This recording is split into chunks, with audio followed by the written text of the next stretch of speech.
ยกสิบนิ้วขึ้นไก่เกษาจักพอสู่มาลูกเกี้ยวเหี่ยก่อนแต่ว่าเจ้าอายุยังอ่อนแต่ได้เรียนศิลป์ทำมาเจ้าได้อดทนอยู่ว่าอยู่วัดเจ้าได้เก่งขัดด้านศาสนาว่าเดี๋ยวนี้เจ้าอาวาสวัดว่าได้เอาสอบสิกขาศึกอย่าง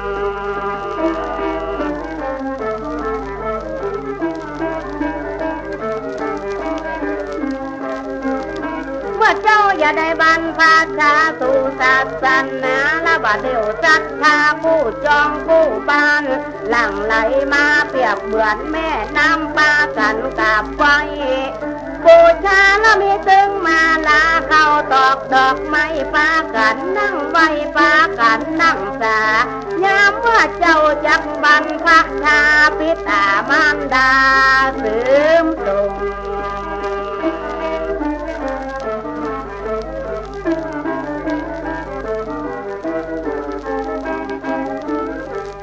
ขอเจ้าลุ่งเรืองจันเลินพ่อแม่เสียงเงินไปหลายพันบาทพ่อศรัทธาปากันมาหยาบแล้วมายกมือไว้ทำบุญนึกถึงคุณพ่อบุญแม่สองเข้าเบิ้นใจเป็นเก้าอย่าเสื่อมไม่หายสูญเพราะว่าลูกเจ้ามีคุณมีบุญจุดในบรรพชาคือบวช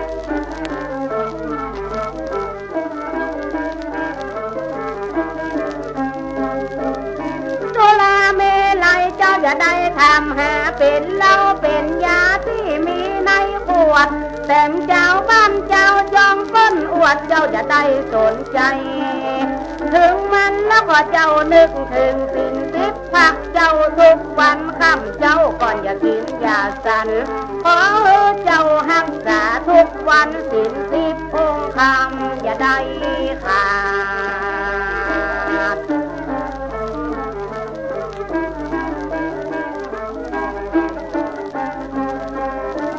บอกว่าสันเจ้าตึงบอกว่าสันเทนเป็นสามมาเน้นขออย่าได้ประมาทสันเข้าแล้วต้องเอาน้ำมาหยาดแผ่ตึงกุศลบุญตันละปันก่อนคือเขาเจ้าพี่เจ้าน้องขออย่าได้เดือดร้อนทุกสามปราการแผ่ไปถึงละพี่น้องวงหวานเจ็ดเช่นพระคุณเป็นเก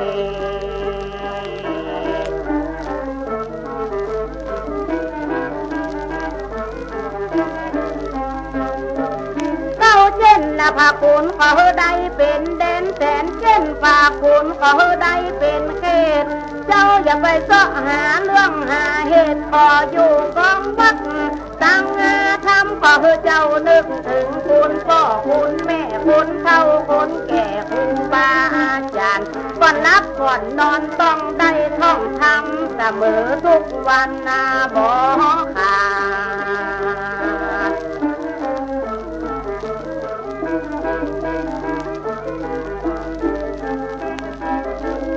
คุณพ่อสาวเอ็ดคุณแม่12ขอเจ้าขึ้นกองแล้วอย่าได้ประมาทเมื่อสามมะเน้นเจ้ากำปวดน้ำหยาดต้องแผ่เมตตาคุณไปนะบอกว่าสักใหญ่ตึงบอกว่าสักหน่อยให้ได้กล่าวถ้อยใจแล้วเจ้าได้กล่าวภาวะภายในอย่าได้หลงไหลไปจา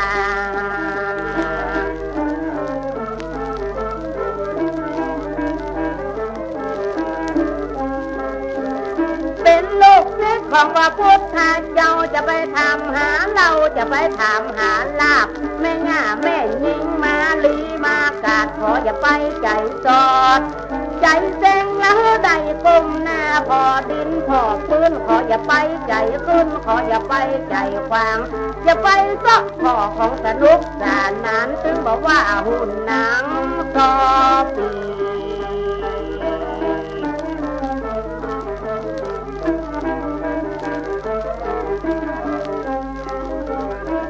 สารกจาลาโพ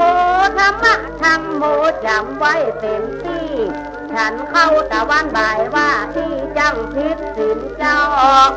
องค์คำละพิตามันดาอยู่ตั้งพื้นกันล่างอย่าไปย่างเฮือนแหงก็อย่าได้เป็นปากก็อย่าได้เป็นกรรม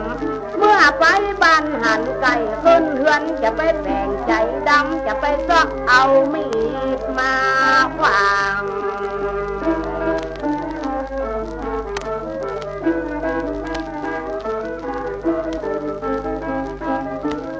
อย่าไปเค็ดมั่มเจ้าอย่าไปปั๊มขากลางต้มกลางนาไล่วอกไล่ก้างจะไปแป่งกันลิบเป็นบัญญักเป็นบัญญังอันนั้นใจบอดใจจากไล่จะไปวิทย์ขี่งัวจะไปวิทย์ขี่ไฟกลางต้งหัวมุดมุ่งกุ้งเล่งจุ่งกับเขาจักเสียศาสนาพุทธเจ้าของเราเจ้าจำเอาเต